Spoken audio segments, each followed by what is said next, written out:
लो भाई, आखिरकार तुम्हारा सपना पूरा हो ही गया। हाँ पिताजी, पूरे 5 साल इसी दिन का तो इंतजार कर रहा था। पर मुझे अभी भी एक बात समझ नहीं आती। क्या पिताजी?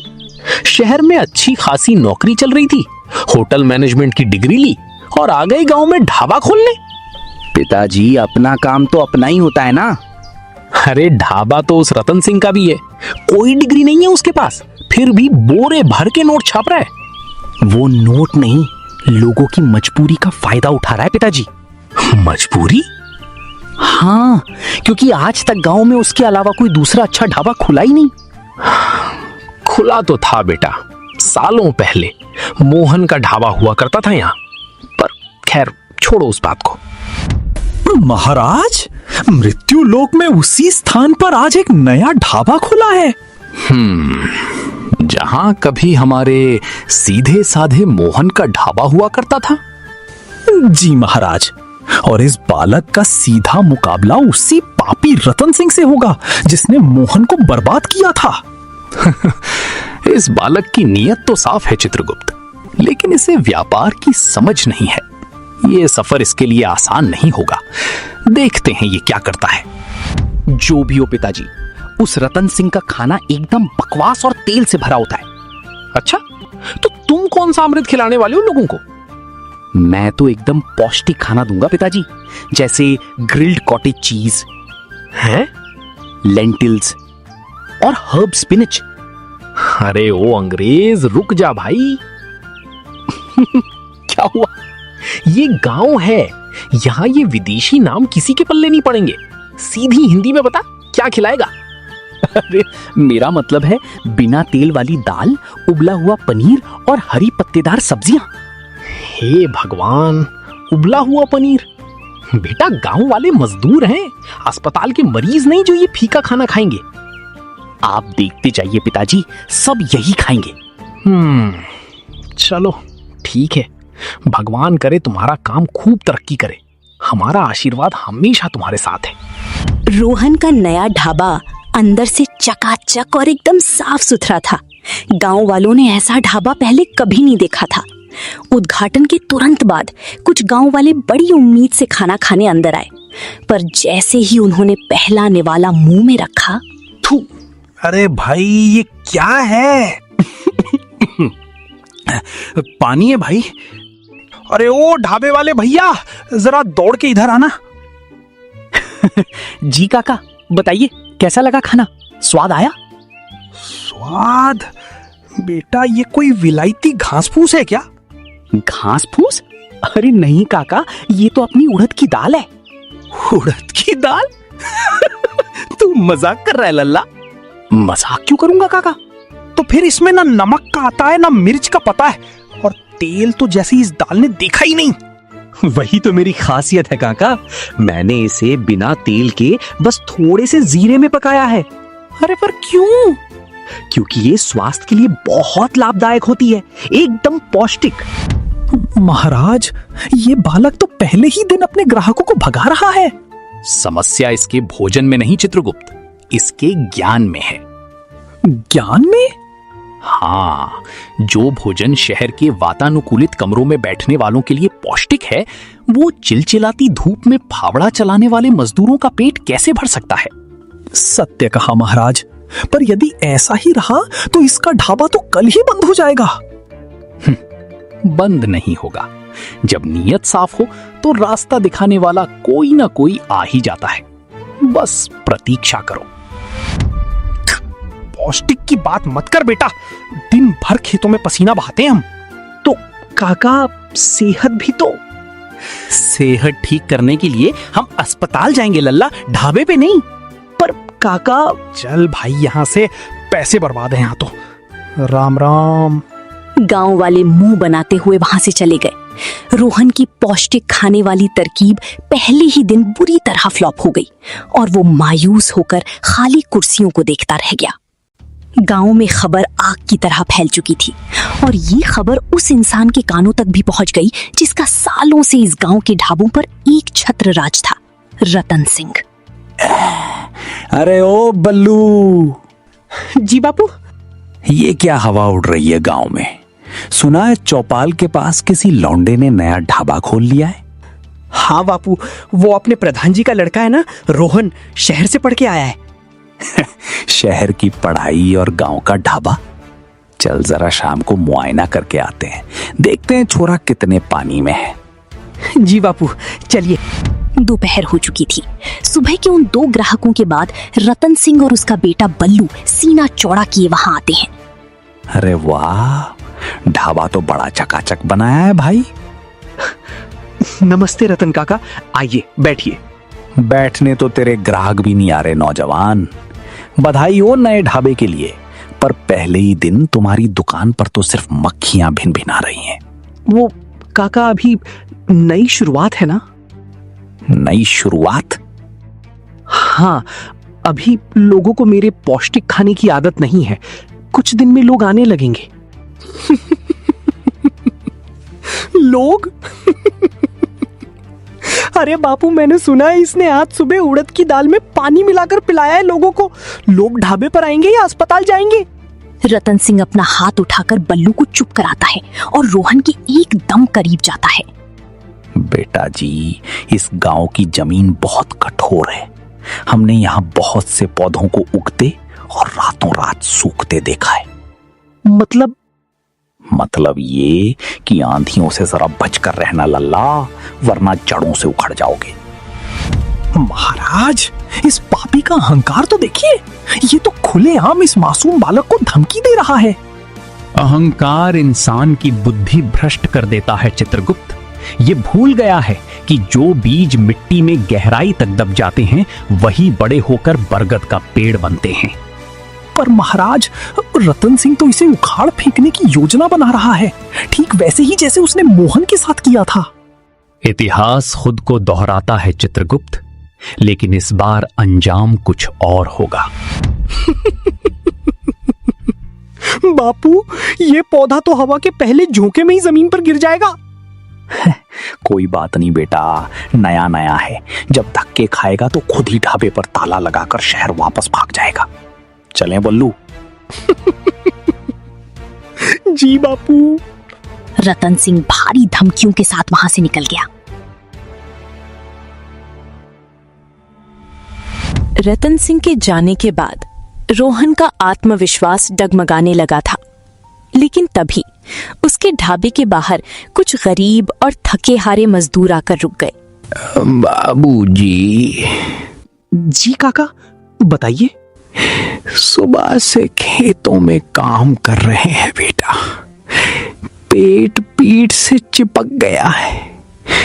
तुम्हारे पास खाने को कुछ मिल जाएगा क्या? अरे काका, पूछ क्यों रहे हैं? आइए ना, अंदर आकर बैठिए। पर बाबूजी, हमारे कपड़े गंदे हैं, हम बाहर ही बैठ जाते हैं। सभी मजदूर संकोच के मारे ढाबे के बाहर ही जमीन पर बैठने लगते हैं। अरे काका, ये क्या कर रहे हैं आप लोग? उठिए यहां से। क्या हुआ लल्ला? ये ढाबा आपका ही है काका। आप लोग अंदर चलिए और कुर्सियों पर बैठिए, मैं अभी खाना लाता हूं। रोहन ने उन्हें पूरे सम्मान के साथ अंदर बिठाया और पेट भरकर खाना खिलाया। उन मजदूरों ने कभी किसी ढाबे पर इतनी इज्जत से खाना नहीं खाया था। भगवान तेरा भंडार हमेशा भरा रखे लल्ला। हाँ भैया, जुग जुग जियो। तुमने आज भूखों को इज्जत से खाना खिलाया है। धन्यवाद काका। अद्भुत महाराज, इस बालक का व्यापार चाहे ना चला हो, परंतु इसने आज धर्म का मार्ग चुना है।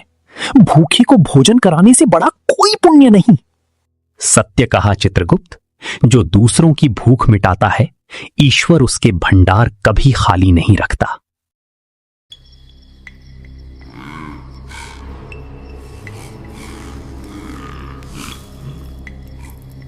रात को घर लौटकर रोहन ने अपनी माँ को रतन सिंह की धमकियों के बारे में बताया। बेटा, तू घबरा मत। वो रतन सिंह इसलिए ताने मार रहा है क्योंकि उसे तेरे जैसे पढ़े लिखे लड़के से अपने ढाबे के बंद होने का डर सता रहा है। पर माँ, मेरा तो कोई ग्राहक ही नहीं है। तू अपना काम ईमानदारी से कर बेटा, भगवान सब देख रहा है।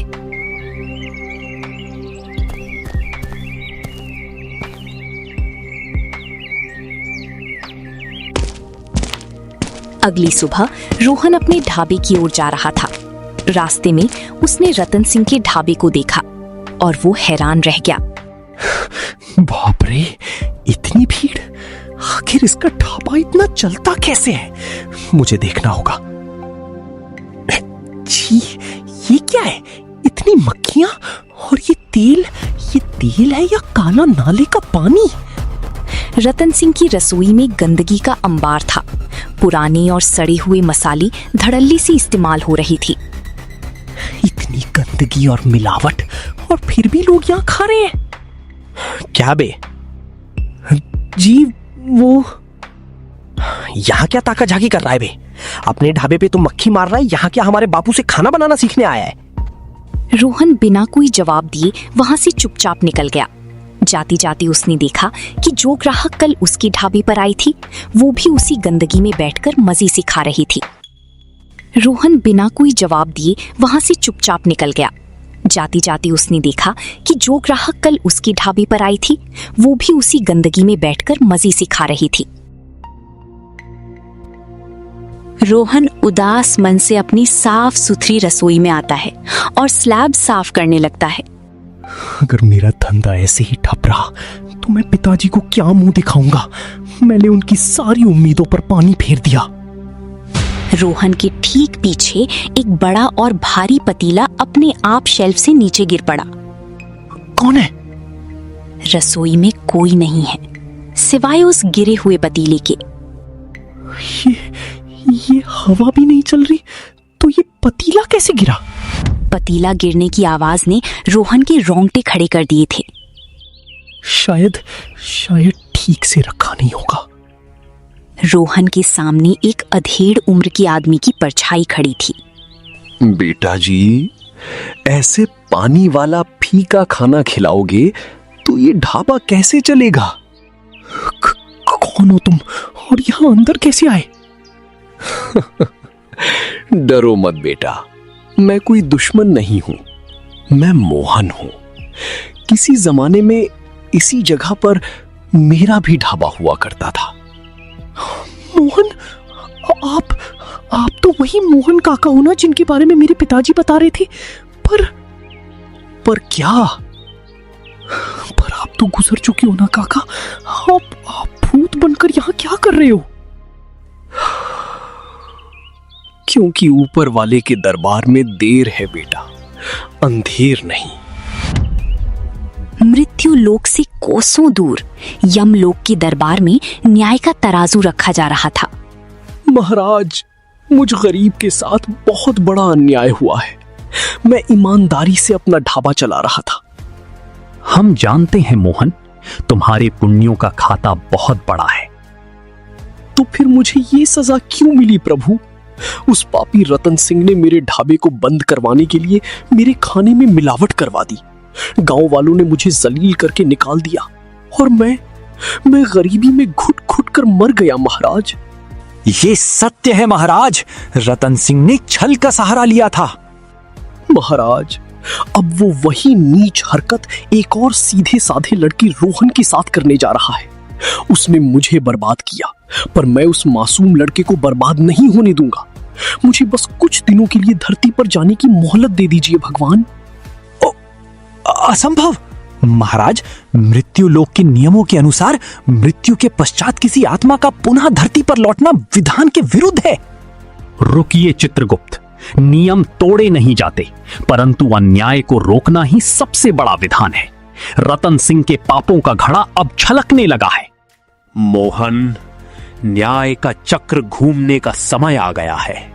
तुम्हें कुछ समय दिया जाता है।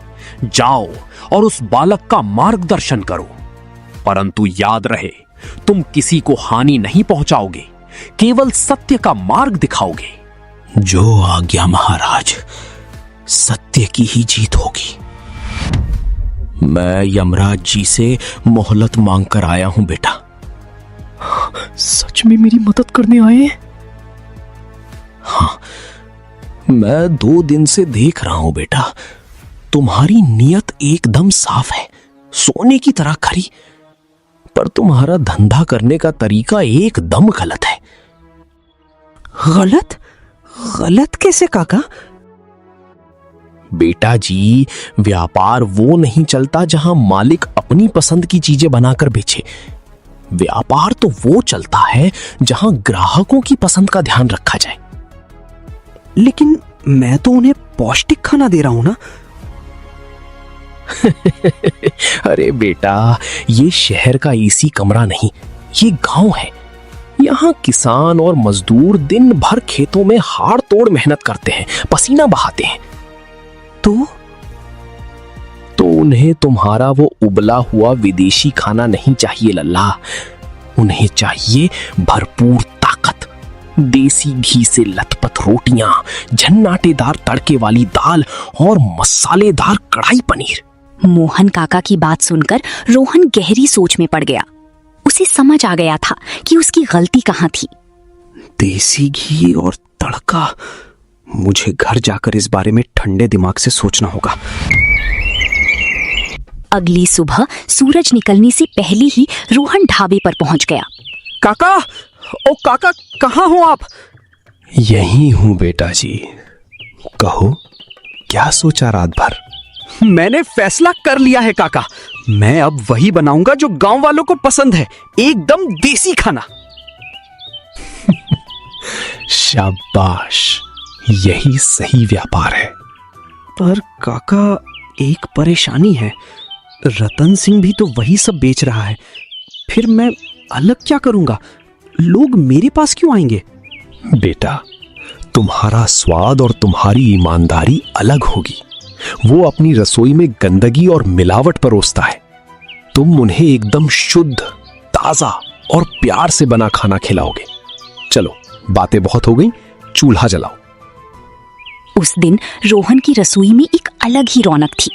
एक अदृश्य गुरु अपने शिष्य को देसी खाने का जादू सिखा रहा था। अरे रुक, ये क्या चम्मच से घी नाप रहा है? और डाल, खुल के घी डाल। इतना सारा घी, काका पेट खराब नहीं होगा? अरे मेरे अंग्रेज बाबू, ये गांव के किसान हैं, फावड़ा चलाते हैं, ये पत्थर भी पचा लेते हैं। घी से मत डर। जी काका। और हाँ, वो मसाले जो कूट कर रखे हैं, उन्हें जान लगाकर भून। जब तक मसालों की खुशबू सड़क तक न जाए, तब तक मजा नहीं आएगा। पसीने से लथपथ रोहन ने उस दिन बेहतरीन तड़के वाली दाल और शुद्ध देसी घी का पालक पनीर तैयार किया। खाना तो एकदम गजब बन गया काका, खुशबू भी कमाल है। पर क्या?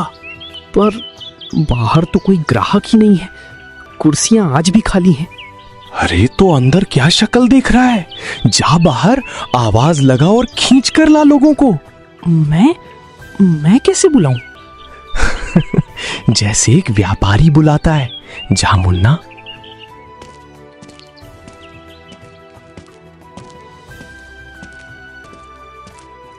भैया जी, ओ भैया जी, जरा सुनिए। क्या है भाई? आइए ना, ढाबे पर नया मेन्यू तैयार किया है आज। एकदम शुद्ध देसी घी का पालक पनीर और दाल तड़का। एक बार खाकर तो देखिए। अरे नहीं भाई, माफ कर। कल ही तेरे ढाबे का वो पानी वाला फीका खाना खाया था, आज नहीं। मैंने सब बदल दिया है भैया, एक बार मुझ पर भरोसा कीजिए, बस एक बार चख लीजिए। और हाँ, अगर खाना पसंद ना आए तो एक भी पैसा मत देना। पैसे नहीं लेगा? पक्की बात? पक्की बात भैया। चल भाई, जब पैसे ही नहीं लगने तो चखने में क्या बुराई है। रोहन उन्हें अंदर ले जाता है और गर्मा गर्म खाना परोसता है। दोनों ग्राहक रोटी का पहला निवाला पालक पनीर के साथ मुंह में रखते हैं। महाराज, बालक रोहन की मेहनत सफल हुई। स्वाद और ईमानदारी की जीत हो रही है। मेहनत और शुद्ध नीयत से पकाया गया भोजन स्वर्ग के अमृत के समान होता है चित्रगुप्त। आज मृत्यु लोक में उस बालक ने अपने भाग्य की नई रेखा खींच दी है। अब रतन सिंह के छल का महल ढहने का समय निकट आ गया है। वाह भैया वाह, क्या गजब का स्वाद है, मजा ही आ गया। कसम से लल्ला, उंगलियां खाने का मन कर रहा है। रतन सिंह का ढाबा तो इसके आगे कुछ भी नहीं है, वो तो सिर्फ तेल पिलाता है हमें। भैया पैसे तो हम पूरे देंगे, और सुन, कल से मैं अपने बाकी दोस्तों को भी यहीं लेकर आऊंगा। तेरा खाना नंबर 1 है। कहा था ना बेटा, ईमानदारी का स्वाद सिर चढ़कर बोलता है। बस ऐसे ही मेहनत करता जा। काका, क्या हुआ लल्ला, अब क्यों रोने जैसी शक्ल बना रखी है? काका, मेरे मन में एक सवाल है। इस गांव में